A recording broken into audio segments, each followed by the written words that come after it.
እነ ኤሊ ጋር ያደገው። ግን ሳሙኤል ይላል በምድሪቷ ላይ የሚናገረው ንግግር ከዳን እስከ ቤርሳቤ ይሰማ ነበር። የሳሙኤል ንግግር በምድሪቷ ላይ ጠባይልም ነበር ይላል። ኤሊ መሰለ ጃይንት ሰው በነ ሳኦል ዘመን የነበረ ማለት ነው። በሳሙኤል እጅ ነው ትልልቅ ስራዎች ሲሰራ የነበረው እግዚአብሔር። እንዲሁም ስለ ነቢያት አለ። ስለ ነቢያት ሲል ስለ ኤልሳ፣ ስለ እግዚአብሔር ነቢይ ስለሚባሉ አባቶች ስለሚባሉ፣ ከዛ ደግሞ ስለ ኤልያስ መጽሐፍ ስላልጻፉት ማለት ነው። መጽሐፍ ስለጻፉት ደግሞ ነቢያት ሲል ከኤርሚያስ ጀምሮ እስከ ሚልኪያስ ድረስ 16 ነቢያቶች አሉ መጽሐፍ የተጻፉት። እነሱን ጭምር ብንናገር ብዙ አወራለሁ አለ። ትንንሾቹ የሚያወራው በቃ ጊዜ ስለሌለው ከዛ በኋላ እንዳልናገር አለ፣ እንዳልተርክ አለ። ጊዜ የለኝም በቃ የሚያወራው ትልቅ ይሾዋል። ኢየሱስ ጌታ ነው። እነዚህ አለ በእምነት መንግስታትን ድል ነሱ። ኢየሱስ ጌታ በነበሩበት ዘመን ዳዊት፣ ሰሜጋር፣ ቶላ በምናምን እነዚህ ነቢያት ዳዊት፣ ሳሙኤል የሚባሉት እነ ዮፍታሔ በነበሩበት ጊዜ መንግስታትን ኃያላንን ገዢን የሚባሉትን ድል ነሱ። ከእግዚአብሔር ጋር ሆኖ ለቅን ፈረዱ። ኢየሱስ ጌታ በቅን ፈረዱ ሳያወላዱ። እሺ የተሰጠውንም የተስፋ ቃል ተቀበሉ። የተስፋ ቃል ማለት ስለ ክርስቶስ ኢየሱስ መምጣት ማለት ነው። የአንበሶችን አፍ ዘጉ። እነ ዳንኤል በአንበሳ ጉድጓድ ውስጥ በወረደ ጊዜ ልክ ሲገባ አንበሳው ፍራሽ ነው ለለት። ኢየሱስ ጌታ ነው። ሌላውን የሚበላ አንበሳ ዳንኤል ግን ሊበላው አልቻለም። ለምን ሲባል ያምን ነበር።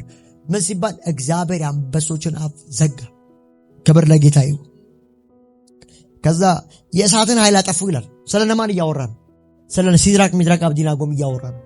ያን የወርቅ ምስል አዘጋጀና ንጉሱ ለዚህ ካልሰገዳችሁ አለ ትጠፋላችሁ ሲል አይ በቃ በሰባት እጥፍ በሚነደው እቶን ውስጥ ከተን ችግር የለው። ከዛ የሚገርማችሁ እነዚህ ሰዎች በጣም ያምኑ ነበርና እንደዚህ ያሉ ያ ድነናል ባያ ድነንም እንኳን አንተ ለሰራው ለወርቅ ምስል አንሰግድም። ኢየሱስ ጌታ። ስለዚህ እግዚአብሔር ገና ማዳኑ ምን አረም የተናገሩት ያ ድነናል። ይሄ እርግጠኝነት ነው። ባይዘው ያ ድነናል 4 ነጥብ 7 እጥፍ ነው እቶኑ ከተን ችግር የለው ያድነናል የሚል እምነት ነበራቸው። ባያድንም ግን አለ ፕሮባቢሊቲ አንተ ለሰራው ለዚህ ለጣዖት አንሰግድም። ኢየሱስ ጌታ። ስለዚህ ያድነናል ያሉት ያመኑት እግዚአብሔር ደግሞ አዳናቸው። ልክ ንጉሱ በሚያሰው 4 ሰው ያይ ነበር። ይሄ የአማልክት ዘር ያለው ይመስላል። ስንት ሰው ነው የከተታችሁት እስኪል ድረስ ኢየሱስ ጌታ። ከዛ ደግሞ በጣም የሚገርማችሁ እዛ ክፍል ላይ እነሱ ወርውረው ወደ ተሆኑ የከተቷቸው ሰዎች በእሳቱ ወላፈን ተበልቶ ወደቁ ይላል፣ ሞቱ ይላል። ኢየሱስ ጌታ። ወላፈን ውስጥ የገቡት ግን ጌታ ኢየሱስ እንግዲህ ዛጋ የተገለጠው ይዟቸው ሲወጣ ታያላችሁ። ኢየሱስ ጌታ በቴዎፋኒ ማለት አንጀል ኦፍ ያህዌ ኢየሱስ ጌታ ነው። ክብር ለጌታ ይሁን። ከዛ ከሰይፍ ስለት አመለጡ ይላል። ከተለያየ ውጊያዎች እንዳመለጡ ከድካማቸው እንደበረቱ አባቶች በጦርነት ደግሞ ኃያላን እንደሆኑ በባዕዳን ወታደሮችን እንዳባረሩ ነገስታትን ድል እንደነሱ ይናገርና ቁጥር 35 ላይ የሚያወራው ድንቅ ነገር አለ። እንደዚህ ይላል ሴቶች ይላል ሙታናቸው ተነሱላቸው። ሴቶች ሙታናቸው ተነሱላቸው ሲል ምን እያለ ነው? ሴቶች ሙታናቸው ተነሱላቸው ሲል በኤልያስና በኤልሳ ዘመን 2 ሴቶች ልጃቸው ከሞት ተነስተዋል። ኤልያስ በነበረበት ጊዜ አንድ ልጅ ከሞት አስነስተዋል። ኤልያስ ከተወሰደም በኋላ ኤልሳ ያቺ ሱናማይቷን ሴት እንደውም ልጇ ሞቶባት ግራ ገብቷት ወደ ኤልሳ እየሮጠች ስትሄድ በምትሄድበት ጊዜ ጊያዝ አግኝቷት ምን ሆነሽ ሲላት እንኳን ምንም አላለችም፣ ሰላም ነው አለችው። ኢየሱስ ጌታ ነው። ግን እኮ ልጇ ሞቷል እኮ። ኢየሱስ ጌታ ነው። ለምስትባለው ኤልያስን ልጠራው እየሄደች ነው።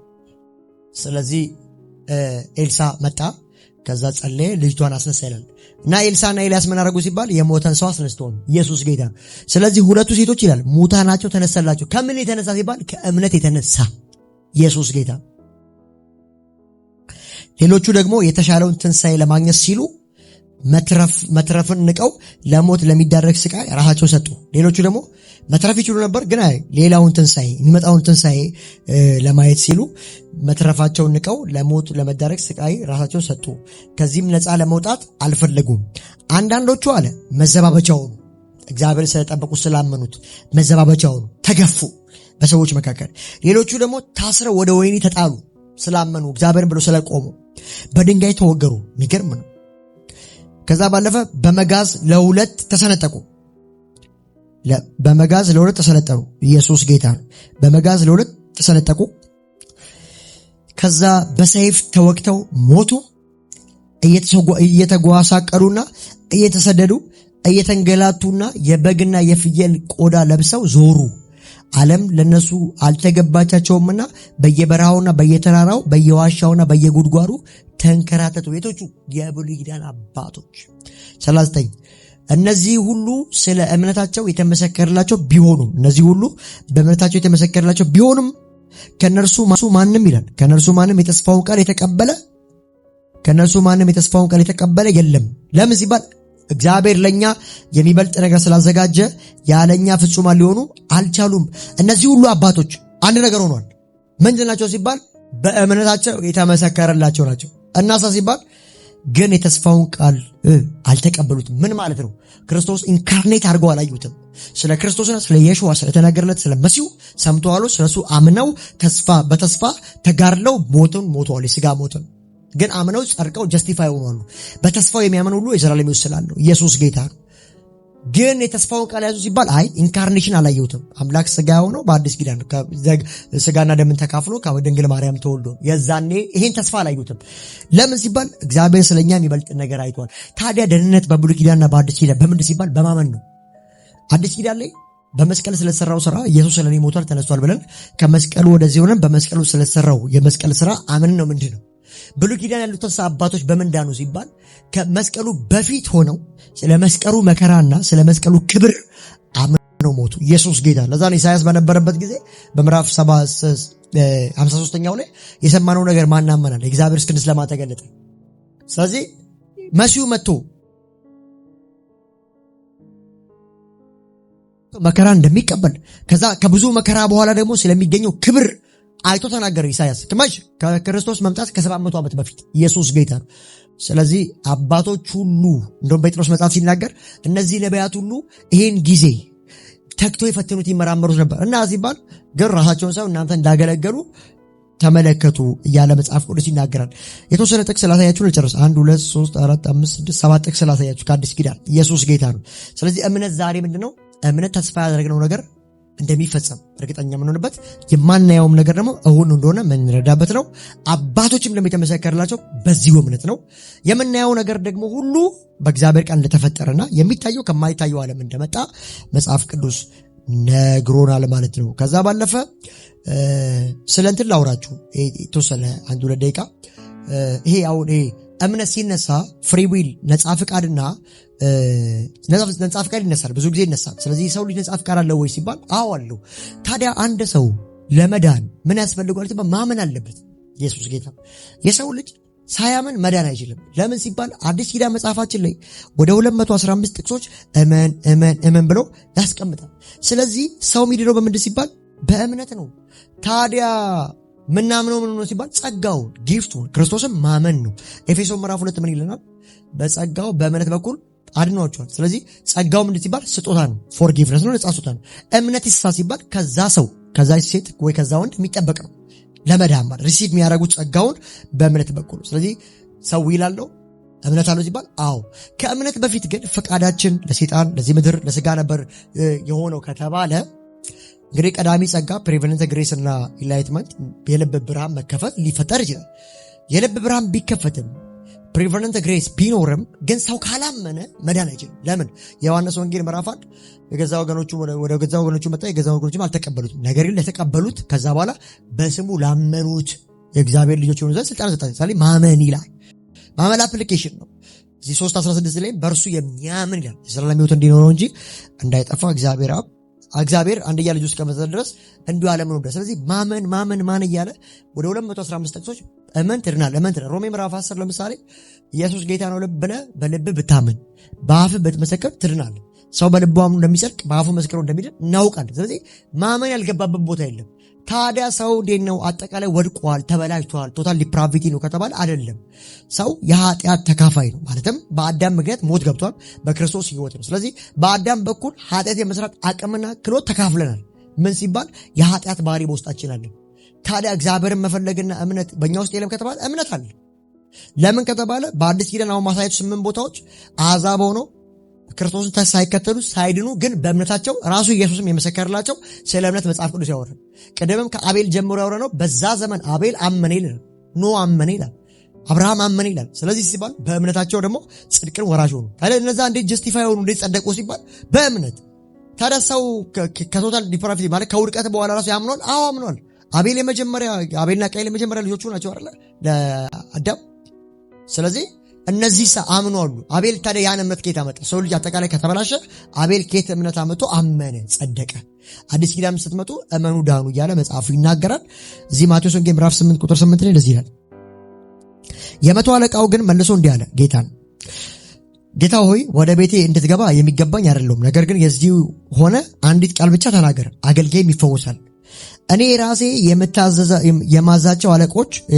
የምታዘዛቸው አለቆች ለእኔም የሚታዘዙ የአባቶች አሉኝ። ከነርሱ አንዱን ሂድ ስለው ይሄዳል፣ ሌላውና ስለው ይመጣል፣ አገልጋይንም ይህን ስለው ያደርጋል። ኢየሱስም መልሶ ተደንቆ ይከተሉት ለነበሩት እንዲህ አላቸው፣ እውነት እላችኋለሁ ከእስራኤል መካከል እንዲህ ያለ እምነት ያለው አንድ ሰው አላየሁም። የሚገርማችሁ ይህ ሰውዬ አገልጋይ ታሟል ና ፈውስልኝ፣ ኢየሱስ ፈውስላለሁ፣ ቤት እመጣለሁ፣ አያ ትምጣ ነው፣ እኔ ኃጢአተኛ ነኝ አለው። ከዛ በኋላ እኔ ከስራ ያሉ 50 አለቃ 100 አለቃ ማዛቸዋለሁ፣ ሂድ ስለው ይሄዳል፣ ተቀመጥ ስለው ይቀመጣል፣ ቤቴ ዝመተዛና አይገባም፣ አንተ ብቻ ቃል ተናገር ሲለው ጌታ ኢየሱስ አየና በእስራኤል መካከል እንደዚህ ያለ ሰው እምነት አላየሁም። ይህ ሰውዬ አሕዛብ በዛ ላይ 100 አለቃ፣ ከዛ ባለፈ ደግሞ ጌታን የሚከተል የዳነ ሰው አይደለም፣ ከሐዋርያት መካከል አይደለም። ስለዚህ እምነቱ ሲመሰከርለት ታያላችሁ። ይህ ሰውዬ ኢንክራይስት አይደለም። ሌላ እዚሁ ማቴዎስ ምዕራፍ 6:26 ላይ እንደዚህ ይላል፣ ኢየሱስም እናንተ እምነት የጎደላችሁ ለምን ይህን ያህል ፈራችሁ አላቸው። ከዚያም ተነስቶ ነፋሱና ማዕበሉ ገሰጸ፣ ወዲያውም ጸጥታ ሰፈነ። እምነት የጎደላችሁ። ስለዚህ እምነት የሚጎል የሚጨምርና የሚቀንስ እንደሆነ መጽሐፍ ቅዱስ ይናገራል። 9:22 ላይ ማቴዎስ 9:22 እንደዚህ ይላል፣ ኢየሱስም ወደ ኋላ ዘወር ብሎ ሴቲቱን አያትና አይዞሽ ልጄ ሆይ እምነትሽ አድኖሻል ሲል ወዲያውኑ ተፈወሰች። ያቺ 12 ዓመት እንደሚፈሳ ሴት በእምነት አለች፣ የልብሱን ጫፍ እንኳን በነካ እፈወሳለሁ በሚል እምነት ነካች፣ ተፈወሰች። ስለዚህ እምነትሽ አድኖሻል አላት። እቺ ሴት አይሁዳዊም አይደለችም፣ አሕዛብ ናት፣ ግን አመነች፣ ነካች፣ ተፈወሰች። እምነት የሚለውን እናያለን። እዚህ ማቴዎስ 14 ቁጥር 31 ላይ አንድ ቃል አለ፣ እንደዚህ ይላል፣ ኢየሱስም ወዲያውኑ እጁ ዘርግቶ ያዘውና አንተ እምነት የጎደለ ለምን ትጠራጠራለህ አለው። እምነት ሰዎች ውስጥ እምነት እንደሚቀንስ እንደሚጠራጠር ደግሞ እምነታቸውን አፕሪሺየት ሲያደርግ ሲያደንቅላቸው እምነታቸው ጎደለባችሁ እምነታቸው አድኗቸዋል እያለ ኢየሱስ በየተለያየ ቋንቋ ሲናገራችሁ ታያላችሁ። እዚህ 15:28 ላይ እንደዚህ የሚል ይቀራል። በዚህ ጊዜ ኢየሱስ አንቺ ሴት እምነትሽ ታላቅ ነውና እንደፈለግሽ ይሁንልሽ አላት። ልጇም ከዚያ ሰዓት ጀምሮ ተፈወሰች። የትኛዋ? ፊኖቅራይቷ ሴት፣ የከናይነቷ ሴት መታ ያለችውን ታውቃላችሁ። ለውሾች ለእንጀራው ለውሾች አትስጡ ምናምን ባለ ሰዓት አይ ፍርፋሪውን እንኳን ቢሆን እናገኛለን ስትል በእምነቷ ተገረመና እንደዚህ አላቸው።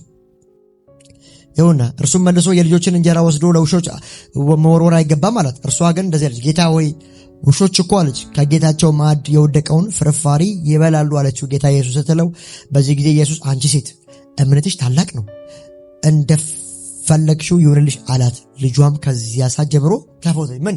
እምነትሽ ታላቅ ነው። ስለዚህ በሰዎች ውስጥ እምነት እንዳለ መጽሐፍ ቅዱሱ በደንብ ይናገራል ማለት ነው። 17:20 ላይ እንደዚህ የሚል ይቀራል። እርሱም እንዲህ አላቸው፣ እምነታችሁ በማነሱ ምክንያት ነው እላችኋለሁ። የሰናፍጭ ቅንጣት የምታክል እምነት ቢኖራችሁ ይህን ተራራ ከዚህ ተነስተ ወደዚያ ሂድ ብትሉት ይሄዳል፣ የሚሳናችሁም ነገር አይኖርም። ስለዚህ እምነታችሁ በማነሱ ሲያምንስ ታያላችሁ፣ ሲጨምር ታያላችሁ፣ ሲያበረታታላችሁ ታያላችሁ እያለ ይቀጥላል። እዚህ ምዕራፍ 21 ላይ የመጨረሻ አንድ ጥቅስ እናያለን እንጨርስ። ምዕራፍ 21 ቁጥር 21 ላይ እንደዚህ የሚል ይቀራል። ኢየሱስም እንዲህ አላቸው፣ እውነት እላችኋለሁ እምነት ቢኖራችሁ ባትጠራጠሩ በበለሷ ዛፍ ላይ የሆነው ማድረግ ብቻ ሳይሆን ይህን ተራራ ከዚህ ተነቅለ ወደ ባህር ግባ ብትሉት እንኳ ይሆናል። እምነት ካላችሁ በጸሎት የምትለምኑት ሁሉ ትቀበላላችሁ። ምን ካላችሁ? እምነት ካላችሁ። ኢየሱስ ጌታ። ስለዚህ እነዚህ ነገሮች ሁሉ ከእምነት የሚመነጩ ናቸው ማለት ነው። ኢየሱስ ጌታ። ክብር ለጌታ ይሁን። ተባረኩ። ስለዚህ እምነትን በዚህ መልኩ አይተናል። እምነት ማለት ይሄ ነው። እምነት ተስፋ ያደረግነው ነገር እንደሚፈጸም እርግጠኛ የምንሆንበት፣ የማናየው ነገር ደግሞ እንደሚፈጸም ማመን። ባይ ዲፎልት ደግሞ ምንድነው? ሰብስታንስ ማድረግ ነው። ሁለተኛው ማስረዳት ነው። ይህ የምናየው ዓለም የተፈጠረው በእግዚአብሔር ቃል እንደሆነ እንረዳለን ብሎ ቁጭ ያደርጋል። ሌላው መመስከር ዊትነስ ነው። አባቶች የተመሰከረላቸው ምስክርነት ነው። በዚህ ይላል። ከዛ ከአቤል ጀምሮ እስከ መጨረሻዎቹ ደግሞ በእምነታቸው ድል የነሱ እግዚአብሔር የመሰከረላቸው ዝም ያለላቸው በሕይወታቸው ደግሞ ሲያነቃቃቸው የነበሩ ናቸው ማለት ነው። የጌታ ጸጋና ሰላም ይብዛላችሁ። ኢየሱስ ጌታ ነው።